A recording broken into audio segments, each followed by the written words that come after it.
everyone, and welcome to the Chrissy B Show. We're the UK's only TV programme that's dedicated to your mental health and well-being. Well, it's Mental Health Monday, and today we're exploring the link between creativity and mental health. Here to explain the correlation, benefits and studies regarding this subject is our resident psychologist, Dr. Audrey Tang.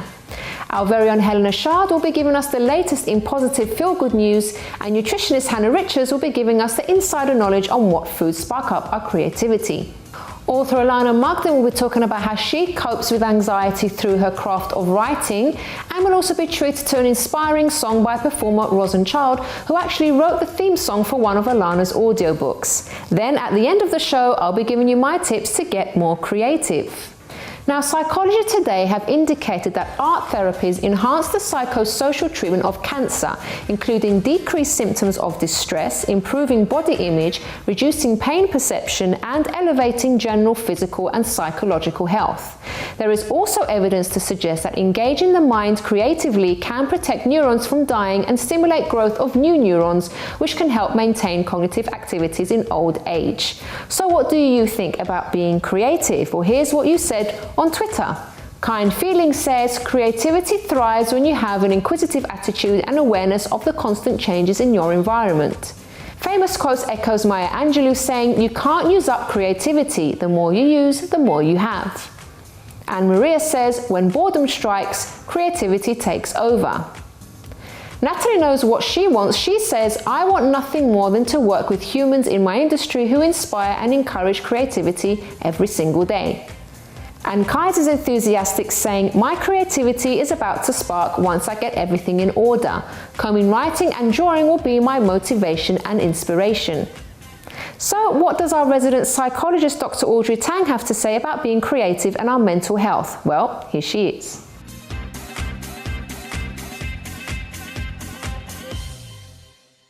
Welcome to the show, Audrey. Thanks for having me, Chrissy. So today we're talking about creativity and mental health. Yep. How are the two linked, or are they? Well, there's two links you can look at. The first I'm just going to touch on briefly because that's not really what this show is about, but it is the link between creativity and mental illness. But there's also many benefits of creativity for mental health. So just briefly to touch on creativity and mental illness, there is a little bit of a stigma almost that very creative people suffer from mental illness, because we hear of Van Gogh, we hear of Virginia Woolf, all of them wrote or painted or did something very creative, but they seem to have mental illnesses. However, when you look a little bit closer into into their stories, there's no diagnosis there, there's nothing clinical there. So whilst there may be a link, there's been no research necessarily supporting creativity and mental illness. However, conversely, there is a lot of research supporting creativity and benefits for mental health.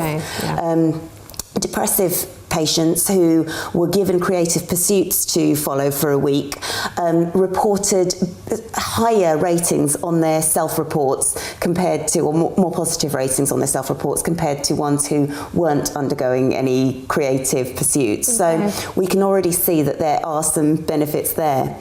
The other benefits really for mental health and creativity is that when you create something, it's yours. You've made it, you own it, it's your thing, and that's very empowering. So that's a big thing about creating something.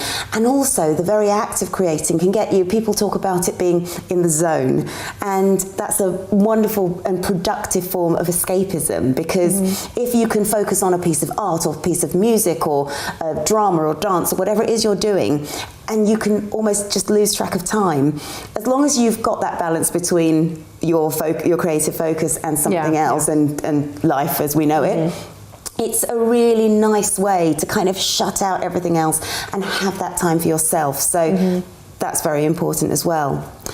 The other benefits of creative applications can be things like using play to look at what children might be going through. So if a child can't talk about something, it might come out in how they're playing.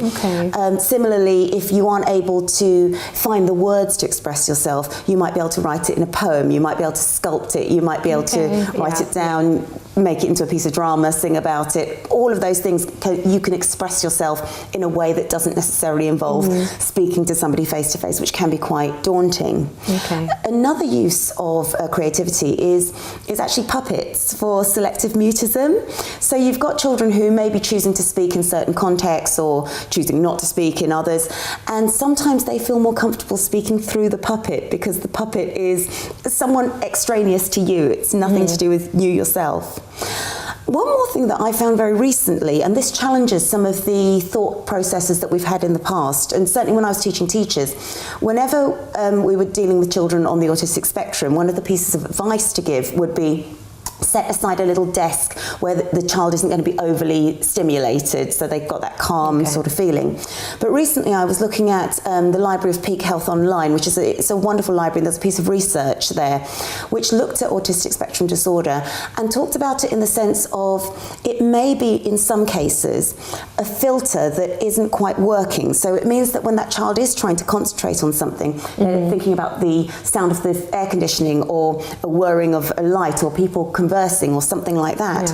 And actually the use of music can dampen that extra stimulation. So as long as we're not overstimulating that child, that can be a very positive way to allow that child to focus, but it does challenge some of the conventional wisdom. Okay. Now, Audrey, in terms of therapies that are available that use creativity, what are the common ones? Common ones, of course, are drama, dance, art, music. All of those are wonderful. Drama therapy, you can use that again to express through story. The fact that you may also be part of something with other people when it comes to drama can be very motivating, because if you're depressed, you don't want to get out of bed. But I have a friend of mine who is very into theatre, and she said even though she's suffered depressive episodes, she's never missed rehearsal because she knows people are counting on her. So that can have the social benefits too. Dance can it can give you the same endorphins as sports, so because you're using all your energy. But movement therapy is also really helpful for people with eating disorders and with depression. They're two separate things, in that with eating disorders what they tend to do is focus on you loving and connecting with your body again, and how good it is that it supports you. You're able to stand up on it. It does a lot for you, and you begin to perceive it in a different way. When it comes to people with depression, what can happen there is they're very hunched over. They just don't want to be seen. People they don't want to be looked at. But again, movement therapy can work on posture. It can work on all of those other elements. Actually, it sounds good for everyone to do, even if they don't have mental health issues.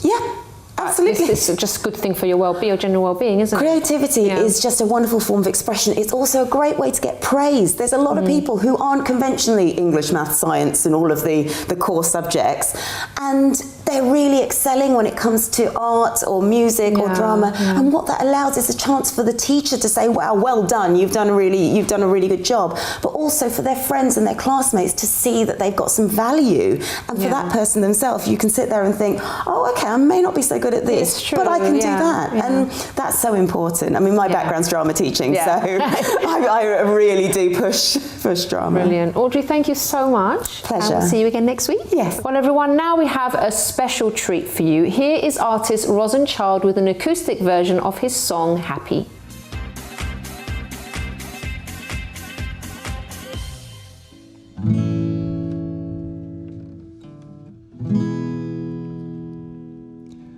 Say that you wanna be happy, baby.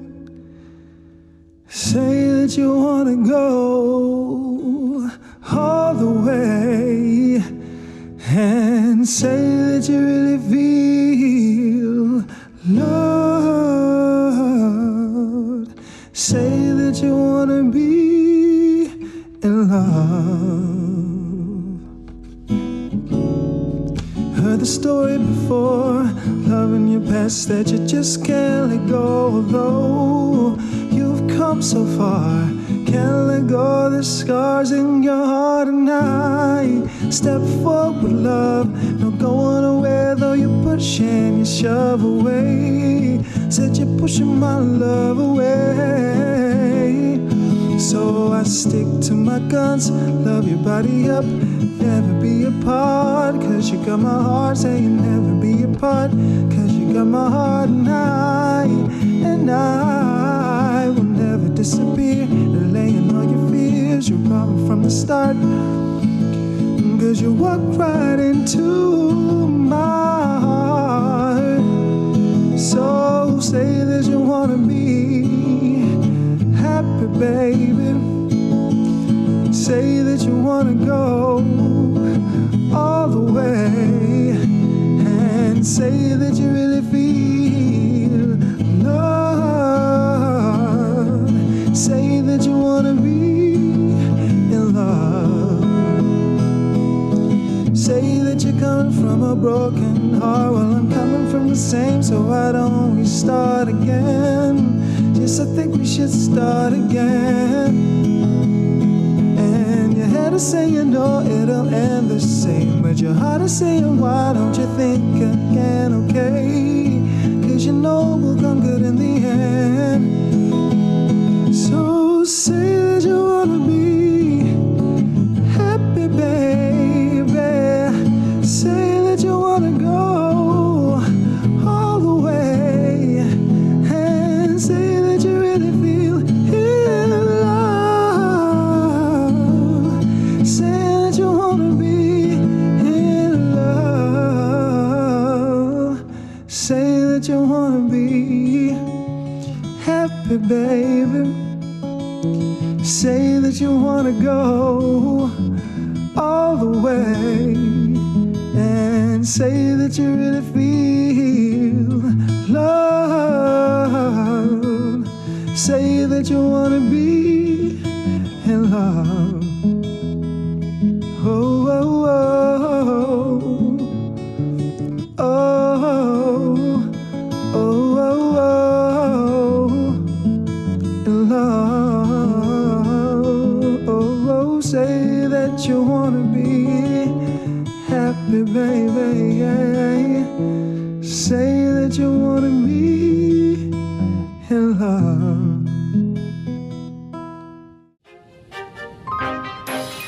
What percentage of people say they have their most creative ideas in the shower? Is it A, 68%, B, 72%, or C, 91%? Find out the correct one after this break.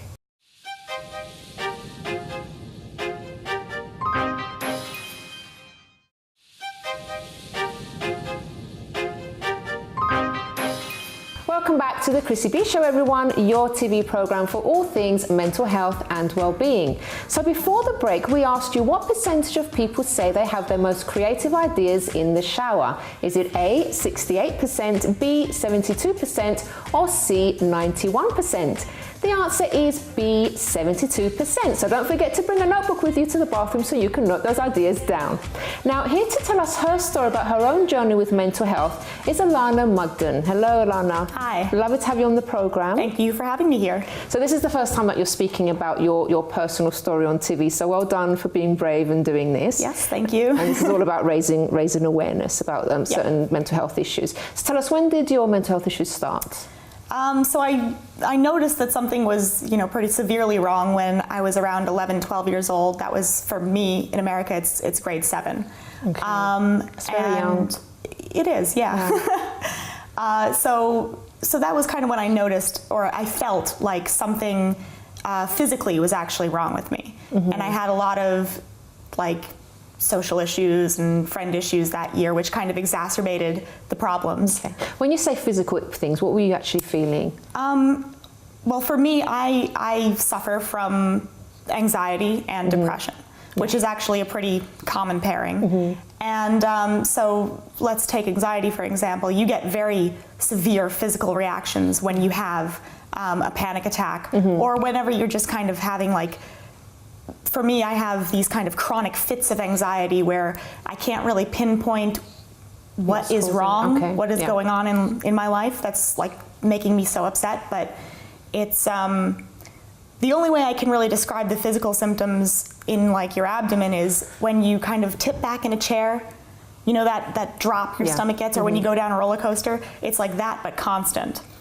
I know exactly what you mean, because I used to have that. Yeah, and that's not a pleasant feeling. So from a very young age, you're already feeling those kind of things. Yeah, and actually, if we're going to go all out and we're going to be completely honest with our viewers, I'm a teenager already, but there was like a little mattress in my parents' bedroom, and I slept there for like half the year because I didn't want to like be alone in my own room. And they were like, "What are you doing? We got you a new bed." And I was like, "No, I want to sleep here."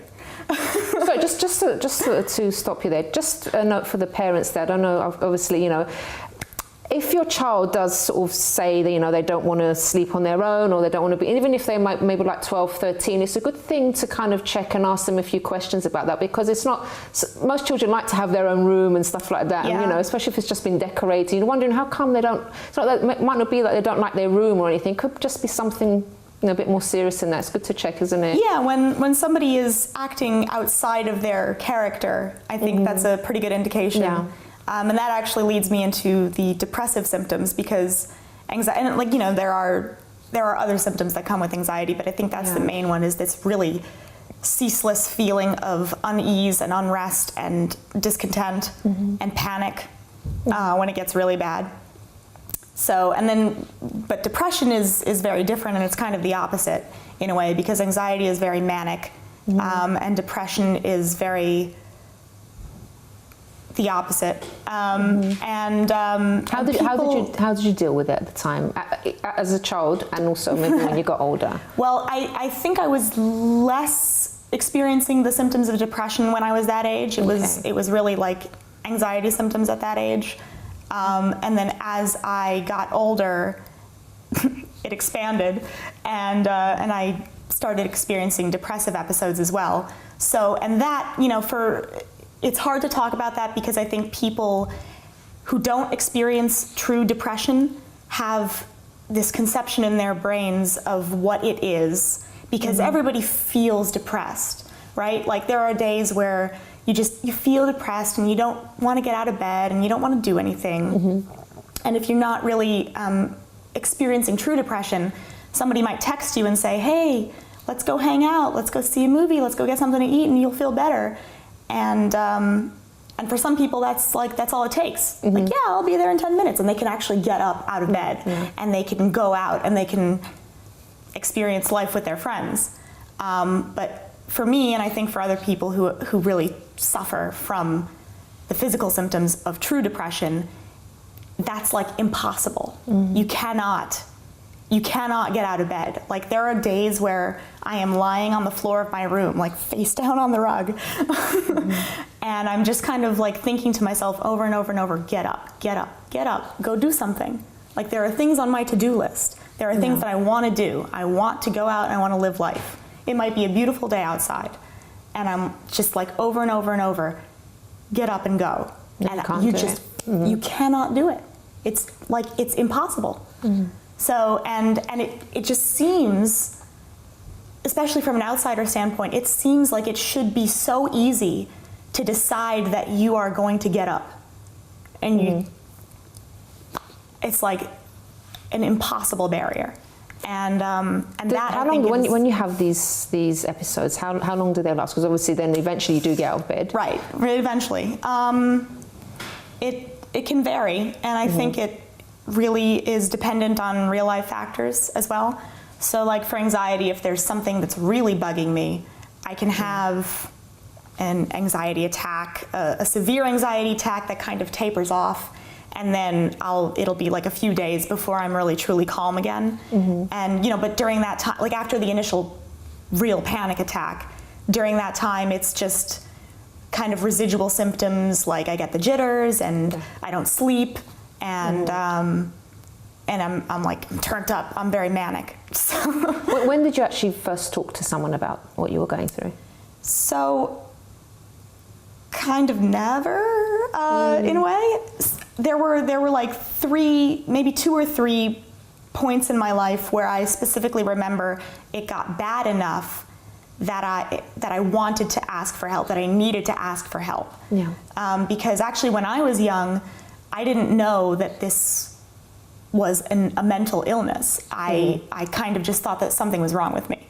And did it feel like you were the only one that was? Yeah, that was because affected? it wasn't really, I think, talked about that much, even in society. It was very kind of taboo, and nobody really talked about it until just recently.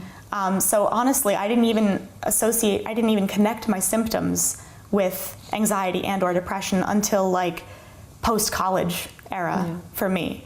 You know, and then I kind of like did some research. And, I'm textbook this. That's pretty bad.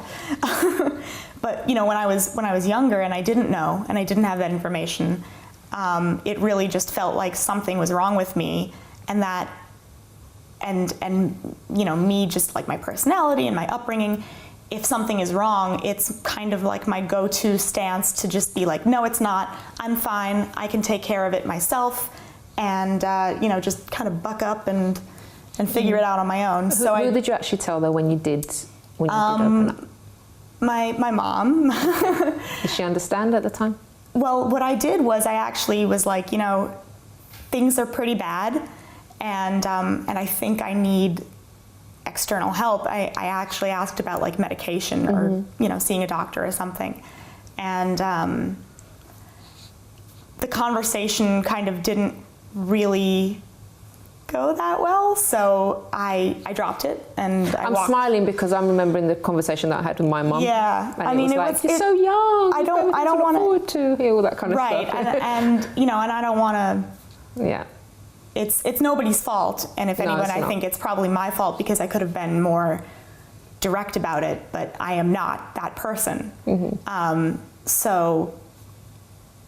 It's no one's fault, is it? Because, like, for example, like my mum, she didn't understand about mental health issues. I didn't know what was going on with me. So that's the reason why we do this program, to actually show people this is how it feels. This is, you know, what you can do to help. So, you know, it's no one's fault. It's just about educating people, really. Absolutely, yeah. And I think that's good because, you know, again, to outsiders who don't understand the symptoms, it can sometimes seem like I might have just seemed, and I mask it very well. I learned not necessarily to manage my symptoms, but I did learn very, very early age to mask them, or to just avoid people if I couldn't. And so I think maybe people didn't believe me because I pretended so well that nothing was wrong for so long, or people didn't believe me because, you know, I wouldn't hang out with them when I was feeling depressed or when I was having an anxious fit. And so it seems to somebody like, oh, well, she just doesn't want to hang out with me. But that's not the case. No. I can't. I can't see you today. I can't talk to you today. It's like, you know, and having a conversation with somebody, sometimes that's like impossible to do.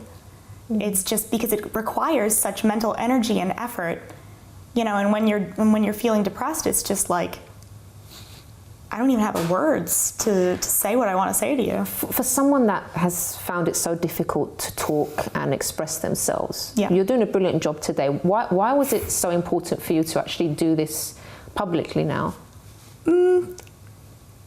Because I struggled with it for so long, and I suffered for so long on my own. Yeah. You know, and I think that if there are people out there who maybe just need that little extra push, just a little extra inspiration to actually get help, you know, I think that it can make a world of difference to see somebody talking about it and being open about it. And I also think that, I mentioned a little bit before, in the past, I think it's been taboo kind of to talk about mental illness. But the more you talk about it, the less taboo it becomes, and the more you raise awareness for people. Yeah, that's right. And, you know, so eventually one day we might treat mental health issues the way we treat regular physical issues, any disease, any illness. What do? You go to a doctor, you get a prescription, you find a treatment that works for you. And again, everybody is different. So, you know, some people, they'll be put on medication and that will work wonders for them. Some people go to therapists and that actually does help them.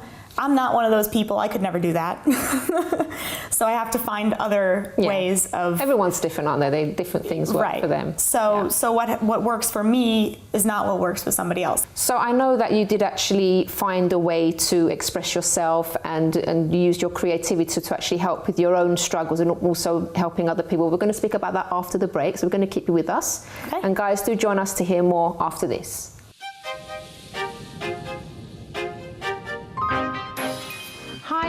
Chrissy B, and my show is all about improving your mental health and being happy. Join me every Monday, Wednesday and Friday at 10 p.m. on my channel Sky 203. Visit chrissybshow.tv for more information and subscribe to our YouTube channel, Chrissy B Show. You can also follow us on Twitter and Instagram at Chrissy B Show and on our Facebook page, The Chrissy B Show.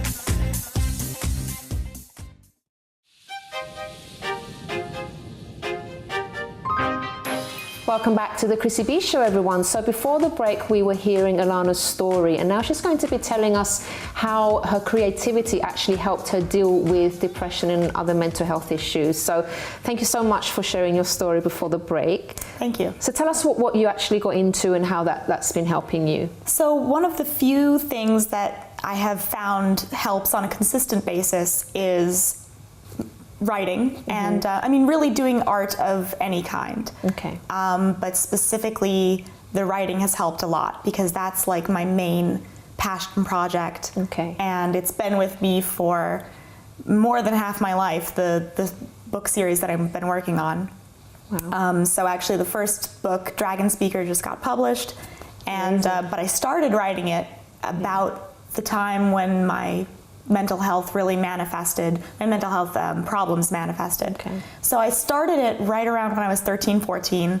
And, you know, I mean, some days it was the thought of getting up and doing some writing work was kind of all that got me out of bed. Okay. And it really, when I'm having an anxiety attack, I find that doing art and specifically writing this story really focuses my mind and kind of calms me down. What are the stories about?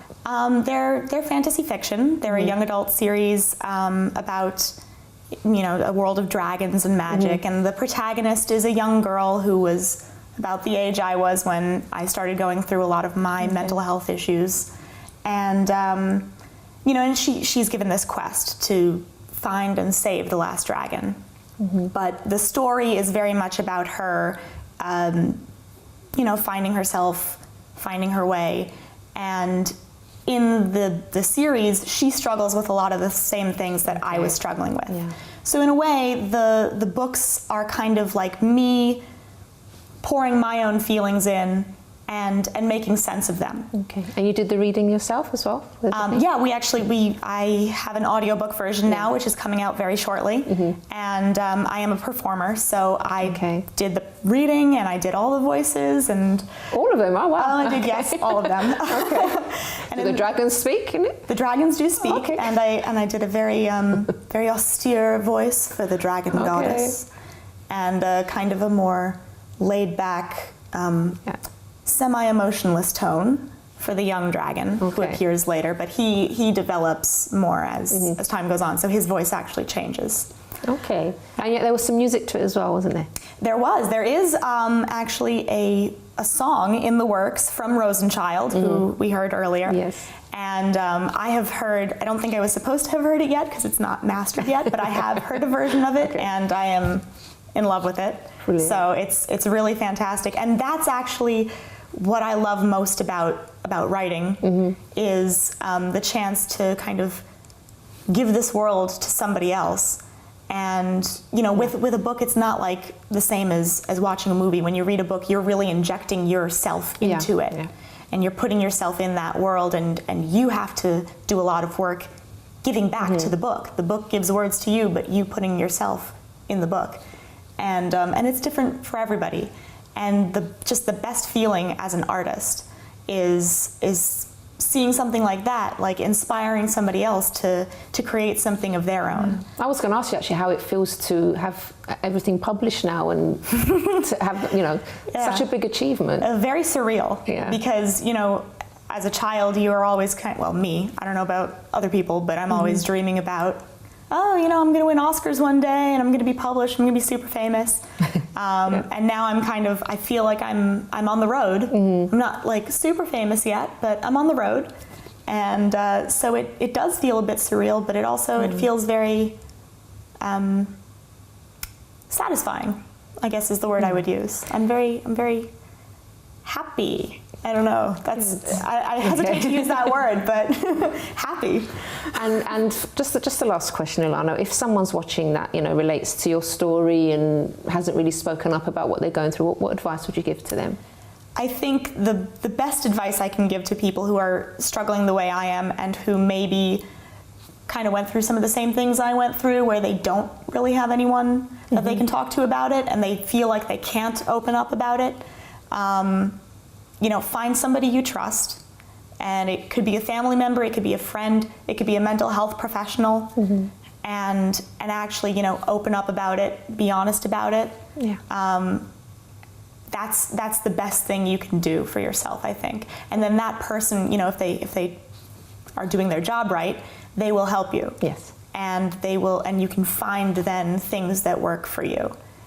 Because struggling with it on your own and managing it on your own is a monumental task, and it is a struggle every day. You wake up and you get out of bed and it's like struggle. Struggle is real.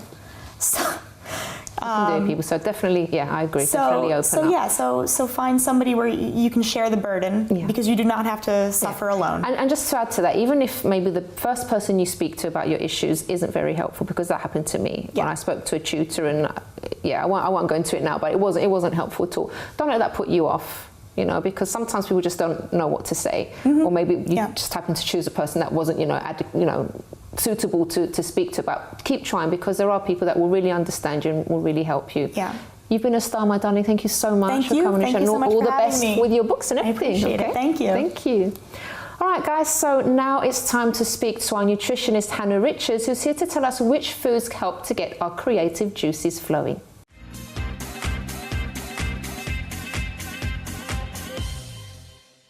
Welcome back to the Chrissy B Show, everyone, the TV program that looks after your mental health and well-being. So joining us now is nutritionist Hannah Richards, who's here to tell us which foods help us get our creative juices flowing. Welcome to the show, Hannah. Hi, Chrissy, how are you? I'm well, thank you. How are you? Very well indeed. So, food and creativity, is there a link? Yeah, I think there is, because, food makes us happy, doesn't it? Or some food can make you a bit low. So creativity, the track I've gone on today, is I brought in loads of food. Well, I've tried to be creative. Yes. And do something different. So there's lots of things here that look a bit weird and wacky. But they all are really seaweed, basically, which is got loads of iodine in it. And iodine is good for your thyroid. And your thyroid is all part of metabolism and communication. And if we can communicate well, we can be creative. So it's all about being creative, communicating, and we're trying to do that today with our food. Brilliant. So we're going to be doing a salad today, is it? We're going to do a seaweed salad, Okay, so take it away. Okie dokie. So you might know this kind of seaweed. You can get them in the shops now and you can snack on it. Yes. And this is like it's called nori. So I thought I'd give you a little snack there that you can try to start with. Yes. Because so sweet. Keeping me occupied and quiet. Exactly. So this is seaweed and it's all quite crispy. And we're just going to put a bit of it in the bowl. And then you have to add water to it. This is really nice, Hannah, by the way. Do you like it? Yeah. You'll find it in loads of health food shops now. It's it's probably got minimal calories in it, so it's really good for a little snack, and you can get them in different flavors, one with lime, one with chili. Nice. So can you see already how that seaweed starts to it loses its crisp. You can't hear the crisp anymore. So that's going to just soak, and the longer you soak it, the more sort of rubbery it will become. But it all depends. It's kind of like when you do your vegetables. Do you like them crispy or do you like them in between? In between. Yeah. So then I brought in some other little sea vegetables here. Now you might recognize some of these. This is called samphire. Okay. And you normally get it with fish. You can almost smell the sea in that bowl, can't you? Sounds like a field to me. I can. Sorry, maybe I'm smelling the seaweed. That's coming through. Yeah, I'm smelling this. So that's samphire, and then it smells like the sea. Yeah. There you go. That's sea aster, and this one, I've been practicing this word. This is called okahiki. Okahiki. I'm sure there are some viewers that are going to correct me, but Yes. it's a Japanese like a seaweed. So they're all either found round the sea, marshes, lakes, and they're all full of high in vitamins and minerals. But especially seaweed is full of iodine, and it's the iodine that 60% of the iodine comes from our thyroid gland here. Okay. So we're just going to make a really small salad there. You a fan of ginger? Yes, I am. So we know love it. This is what our ginger looks like. Maybe you put it in your juices. I do. Yeah? I do. But I put it in cooking as well. I like it with fish and salmon and things like that. And it really spices things up, doesn't it? It does. So we're going to add a few bits of ginger that I've chopped earlier. And the ginger's going to give it some really good digestive qualities because it stimulates digestion and helps us break everything down. So we're going to mix some of that in. And you can drain the water off, but also it gives it a nice sort of, it adds to the dressing that we're going to put on top of it as well. So we've got some soy sauce. Okay. You can either use soya, I'm going to put 2 teaspoons in, or you can use a sauce called tamari sauce, which is gluten-free. Okay. And it's quite popular these days because everyone in the world's gluten-free. Yes, even though they don't need to be. Even though they maybe don't need to be, absolutely. So we're going to mix that one in. Then I've got some sesame seed oil. Yes. Do you ever use like a seed oil or not? I do, yeah. I like sesame seed. And it's quite big in Asian cooking. So we're just going to pour a bit of that in. There we go. Give it a good fat. And then the last thing, we're going to add in some vinegar. And I'm just going to put 2 teaspoons in. And then we're going to put some spring onions on top. I cut some big and some small. So we'll just put a few of them in. And then every good salad is always topped with a nice little seed. So I'm going to sprinkle some pumpkin seeds in. There we go. And give it another little whiz around. And the good thing about Japanese salads and seaweed is that you can just literally get a small pot, like a little Tupperware, and have it as a snack. That's it. You know? Then to have something fatty or a croissant in the afternoon. Exactly. Or 2 boiled eggs. Put more leaves on the plate, right, by the way. Absolutely, put them out. And then we can do a little collage of things. So we'll put all our little spring onions. Taste this. Samphire. Samphire, yeah. And that's normally, if you were at the fishmongers, you would probably get this, you'd see something green next to all the fish, and that's the samphire. Okay. That's that. And you can eat all these raw, or you can cook them. Yeah. Or steam them. So we're just going to put that onto the plate there. You can have this on the side of some fish. Absolutely, side of fish. Like I said, it can accompany anything. This is restaurant stuff, this is. Look at this. This is real posh. Look. I know. It's lovely. Presentation. I love it. Should we sprinkle a few nuts? Yes. There we go. There you go. Most of the time you'd have it with something like protein, like soy or tofu or something like that. But anyway, give it a go. Okay. Got a bit of ginger on it. I don't normally do this during the show, but since Hannah's forcing me to do it on TV. And you can sort of feel the texture already of the seaweed. It's sort of quite rubbery. And then the ginger coming through and all those bits and bobs. So it's a real creative dish because it's got lots of colours in as well. And the one piece of advice I give to people if they want to get creative in the kitchen is try and use lots of colours. And that way you accidentally make things that you wouldn't know you could because you're using something red, yellow, green. This is lovely. I would never think of doing this, but this is so nice. Yeah, guys, you've got to try this at home. I love the sauce as well. It's really good. Good. And then you can change lots of things. So you could change the vinegar, you could change the oil.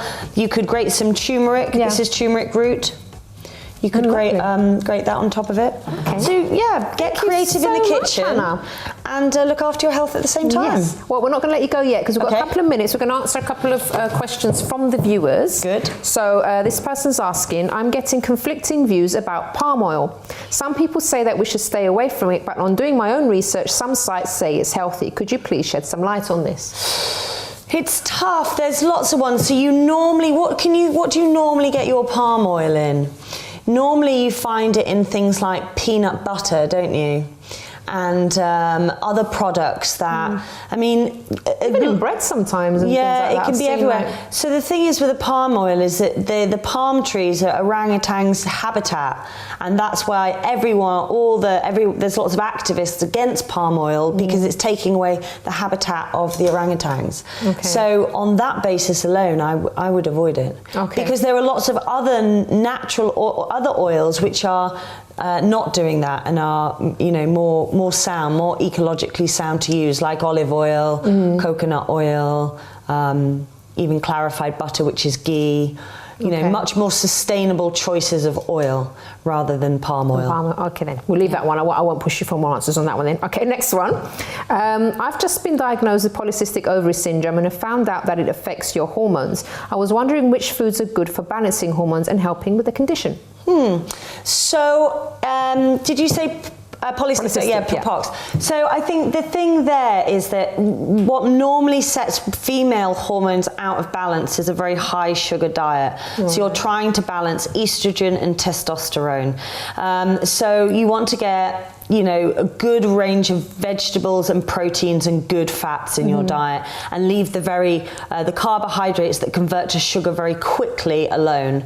So maybe just have a look at your diet, look at where all the excess calories are coming, and are they in a form of glucose? Are they in a form of you know, white table sugar, or are they in a form of more things like this? These are all carbohydrates essentially, and they give us the energy we need without affecting the hormones so much. Right. Okay then. Just thinking of, that's probably best advice. All right, and just 10 seconds.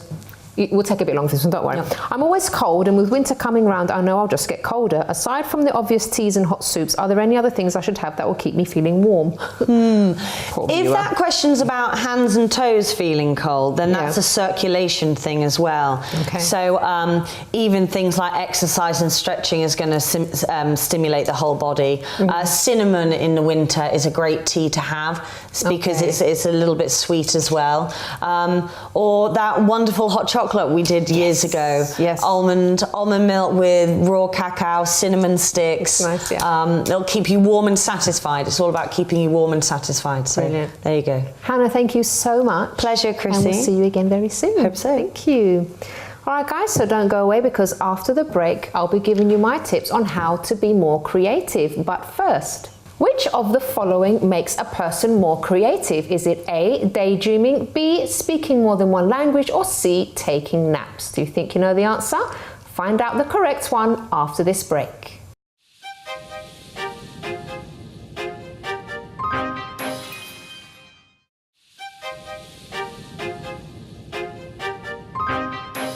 Welcome back to the Chrissy B Show, everyone. Now, before the break, I asked you which of these makes a person more creative. Is it A, daydreaming, B, speaking more than one language, or C, taking naps? The answer? Well, according to Design Mantic, all of them, as well as reading and traveling.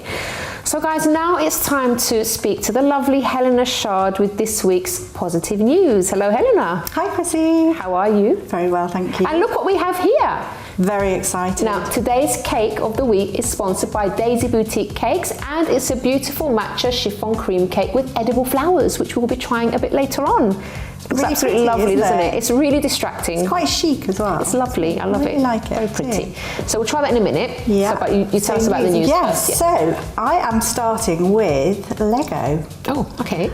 Now, Lego is from my childhood. Yes, but it doesn't have to be childhood. No. The reason being, well, Prince William was given a tour of McLaren production centres in Woking, Surrey. And one of the things he was shown was a life-size Lego sculpture of McLaren's supercar.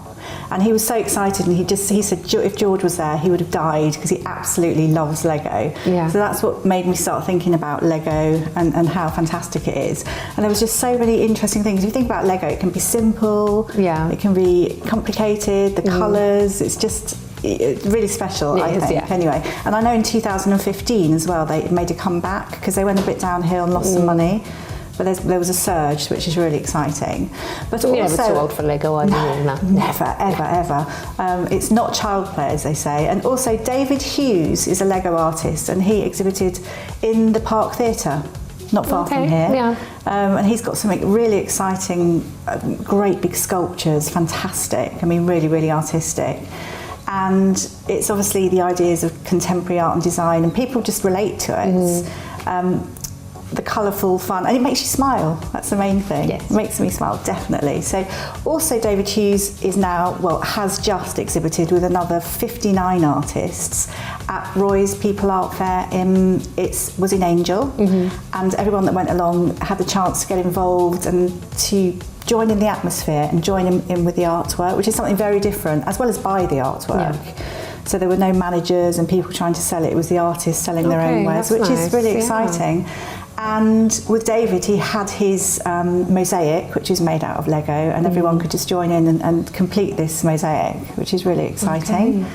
So, and also looking into it as well, David Beckham, who we know very well, he's got a very different look.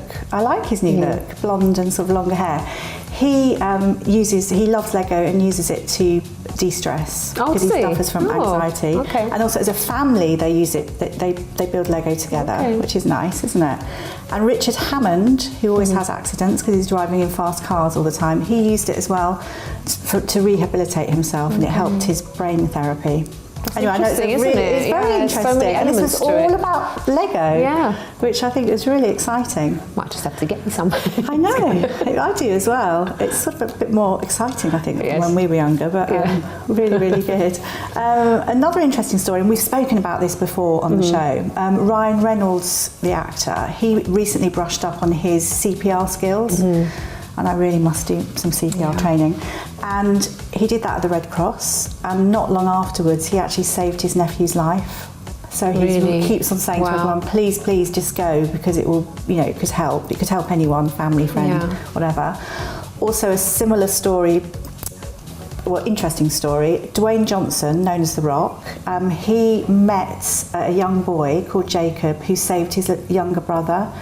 And he'd seen Dwayne, on a programme, and the programme is, what is the programme? Like San Andreas. But he'd watched him resuscitating, but obviously this was fiction.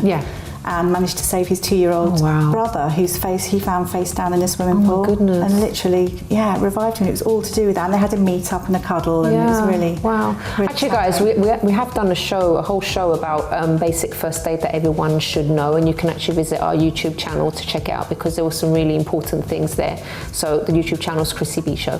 Yeah, so it's worthwhile seeing. And moving on, which is a similar thing. There's a hospital that brought out a playlist, and it's a CPR playlist, 40 tracks, but the one song to use or to have in your mind when doing CPR is Staying Alive, Bee Gees. Because it's got the right beats. Quite fast. Like and it's a bit. Or is it the breathing? It's 100 beats. Compression. 100 beats per minute. Don't want to kill anyone like that. So 100 chest compressions per 60 seconds. That's it. Like that. That's it. Okay. Yeah. Sorry, guys, giving the wrong information there, but look at it properly. There's been so much going on, obviously, with the hurricanes and everything, but actually there's been, within that, some little trinkets of just great positive things that have happened. And I think for me, it was heartening to see all over the news just how positive the spirit and determination some of these people have got, that have lost everything, and they want to build everything back up, and it's inspiring. I nearly started crying then. It's really good. And sort of Branson as well, instrumental in contacting the government and trying to push things along. The funniest thing for me though, actress Kristen Bell, who's 37, she was stranded in a hotel in Florida, and she had lots of senior citizens had been evacuated to the same hotel. It was like a few homes of senior citizens, and rather than relax, she decided to make it an entertainment time. And they just had a fantastic, they had bingo, they did wheelchair races at midnight, and karaoke. That's so Isn't lovely. that fun? Yes. I think that's just so special. Shall we have some fun with the cake now, Helena? Thank you so much for that news. We are just going to cut into this, guys, so you can see it as well. So this is our cake of the week. So the details are up on the screen right now. and you can eat the flowers. Oh, it's very moist. I have to say, it's very, very soft. So it's a matcha. Okay. Oh God, I don't want to put my finger on it now. Okay, there you go, everybody. That's pretty. Looks absolutely lovely. There you go. Thank you and so I shall much. try mine a bit later on because I have some tips to do. Helena, we'll see you next time, and let's go to my tips for today.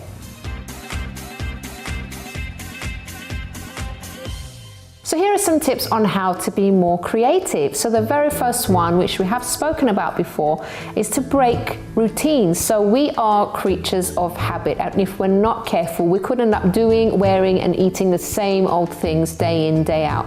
So even though you might say, well, I'm not really that kind of person, but you'd be surprised. So maybe take a look at what you do on a daily or weekly basis. So for example, do you always end up eating the same thing for lunch on a Monday or a Tuesday, or maybe throughout the week? So what could you do differently? Say if you're cooking at home, what could you do differently with that meal? Do you maybe always wear the same kind of outfit on a particular day of the week? So maybe you can actually wear something completely different, or if you're not comfortable to do that yet, how about just changing something about that outfit, such as maybe adding a neck scarf or maybe some different accessories. So I know sometimes sort of coming out of routines can be a little bit like uncomfortable. So if you don't want to sort of change everything at once, if you just do little things that can maybe just do something slightly different, that's already going to get your mind being more creative and trying to think of ways to do different things. The second point is, of course, to read. Now, again, you know, we don't have an excuse nowadays not to be creative, or not to try at least, because there's so much information on the internet. There's lots of books that you can get about different subjects, and you can learn so many different things. So reading is definitely one of the ways. And the third one is to do things that are unfamiliar. So it kind of links to the first one, but try not to dismiss or avoid things that are a bit maybe unfamiliar to you. So maybe, for example, a friend's actually invited you to a different sort of fitness class that you don't normally do, and maybe you don't like the sound of it, but how about just trying, because you never actually know, it might spark something new in you. So try not to, if you're the kind of person that kind of turns down invitations to things, and maybe, you know, you're known for not liking us, maybe like museums. I'm not really like into going to museums, but why not just try one day to go to one? I'm talking to myself now. Why not just try to go to a museum and see how it is? You never know, you might find something that you like there. And my final point is to act like a child. So I don't know if you've actually noticed how creative children can be, and that's partly because they don't really care about what people think of them. It's like they don't have boundaries, and they take more risks than adults do. So for example, I like to have fun, I like to relax my mind, and it could be, for example, chasing my cat around the house. It could be doing something silly, messing around. Some people like to try hula hooping, although a lot of adults do hula hooping nowadays, but just different things. Take risks, do something that you wouldn't normally do, and that could actually spark some creativity in you.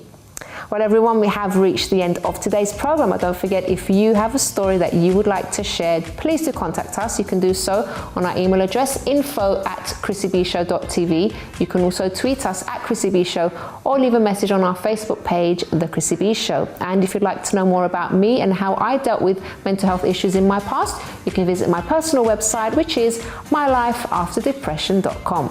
Until next time, bye for now.